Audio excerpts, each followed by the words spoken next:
Tina and I met at Bin 942, as many of us in the industry did in those days. I was managing C at the time, and we'd all go after work and eat at the bin. And they were kind of the forefront in small plates, and just the food that they were doing was very unique, and that was a lot had to do with Tina. I always say that Tina is a chef's chef.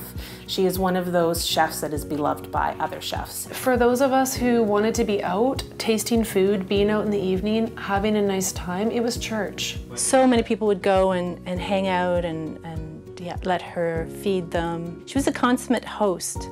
She would just want to feed everybody. And around that time, I'd had this idea that would become the Flying Tiger. I think that was a big opportunity for her to show her love for Asian street food, and she could showcase all sorts of different kinds of flavors on that menu. She grew up in an Asian Filipino family in Manila. Street food, Asian food was her real passion. She brought Asian street food to Vancouver with Flying Tiger in that sense. She wanted her flavors to punch you in the mouth, is what she would say.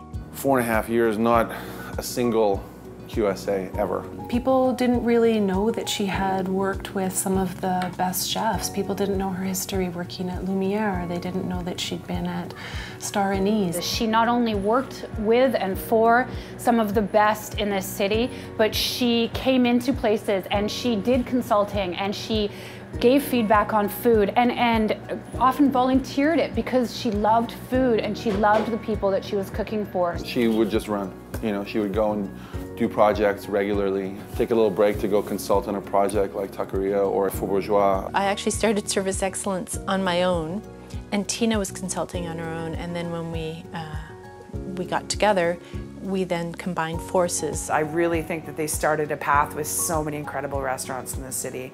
And I think a lot of times people don't realize like the restaurants that they did do. Commune Cafe was the first restaurant that we opened together. She was at the forefront of the food truck scene in Vancouver when she was helping out the Roaming Dragon, and she was very involved with La Taqueria and Mezcaleria and all of these restaurants, and people don't even realize how much of a footprint that she has on the city because she was so humble. It was never about herself, it was always about other people and making other people shine and succeed. We got invited to do this barbecue, and I was in the shit, like terrible shit.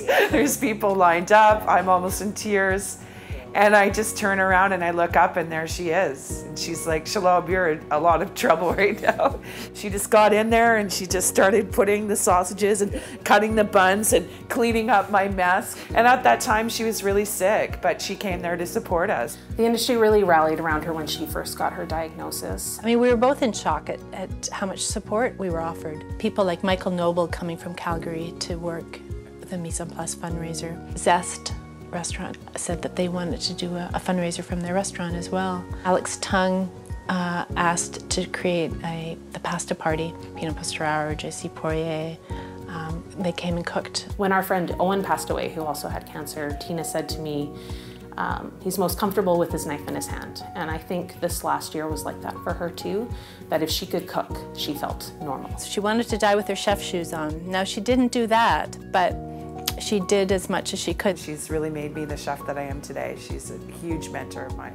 She was one of the most engaged people I've ever met in my entire life, and truly it's inspired me to be more so as well with people. In the last week where she was very ill at VGH, there were so many people who wanted to see her and pay their last respects. I actually had to, at some point during the day, say, okay, everybody has to wait outside until these people are done. Through her sickness, you know, we got to be closer to her, we got to be closer with each other. You're reminded about the importance of our community, you know, and that's a pretty good parting gift, I suppose. Every chef wants a restaurant, whether or not they're consultants. Really deep down, you know, you want your own place. And the restaurant would have been just a small little restaurant, the two of us. But definitely Tina the forefront. The kitchen would have been surrounding her, and she would have been the force.